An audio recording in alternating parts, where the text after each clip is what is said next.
Qu'est-ce que la Bible nous dit par là?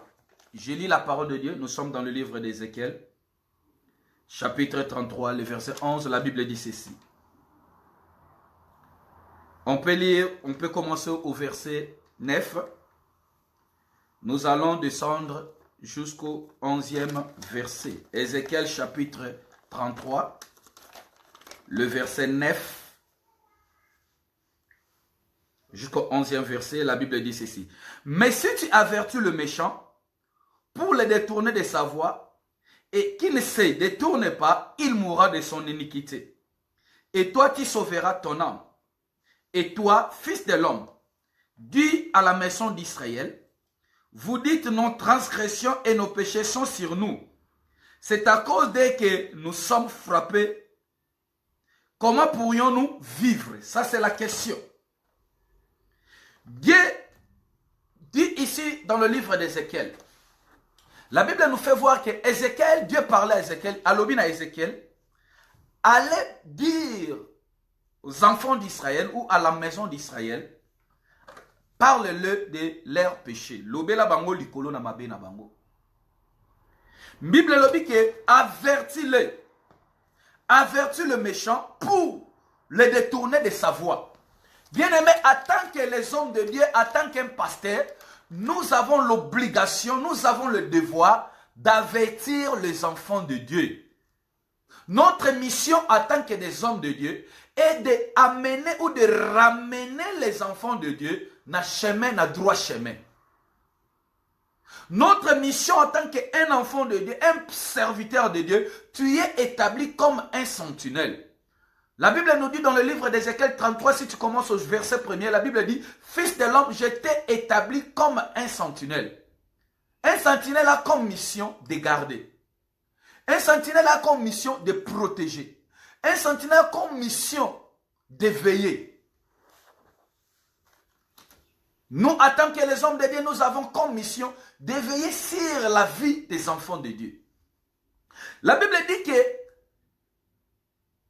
je vous ai établi comme des sentinelles. Si tu vois un méchant, quelqu'un marcher dans le mal, avertis-lui pour qu'il se détourne. Notre mission n'est pas seulement pambolama. Tu auras le mariage, tu auras les voyages, tu auras ça, tant que tu ne marches pas dans le chemin de Dieu. La Bible me dit ici que si tu vois quelqu'un marche dans le mal, avertis-lui qu'il se détourne du mal.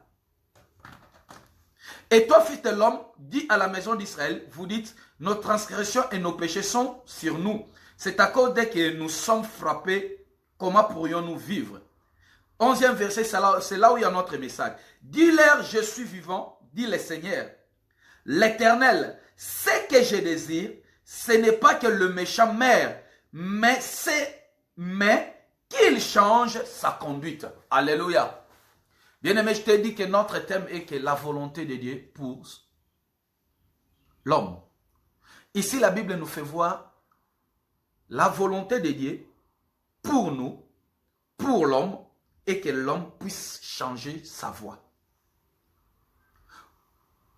La volonté de Dieu est que l'homme puisse se détourner du mal.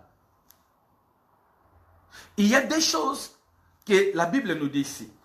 La première chose Dieu dit, c'est que l'Éternel Dieu désire et que ce n'est pas que le méchant meurt. Il faut comprendre que la volonté de Dieu, Dieu n'avait pas envoyé Jésus-Christ pour seulement te guérir, pour seulement te donner le mariage. Mais Dieu avait envoyé Jésus-Christ avec mission de te sauver. Donc la volonté de Dieu pour l'homme aujourd'hui est que l'homme parvienne au salut. Et que l'homme puisse se détourner de ses mauvaises voies. Tu es dans l'église de Dieu, mais tu continues toujours à vivre dans des mauvaises voies. Tu continues toujours à vivre dans ma kamo eza malamute.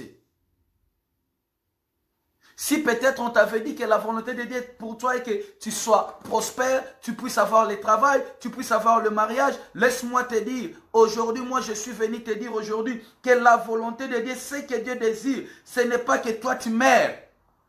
Toi mon frère, ma sœur qui vit dans le péché, je suis venu te dire, Dieu te demande aujourd'hui de te détourner du mal. Dieu te demande aujourd'hui d'abandonner tes mauvaises voies. Dieu te demande aujourd'hui de laisser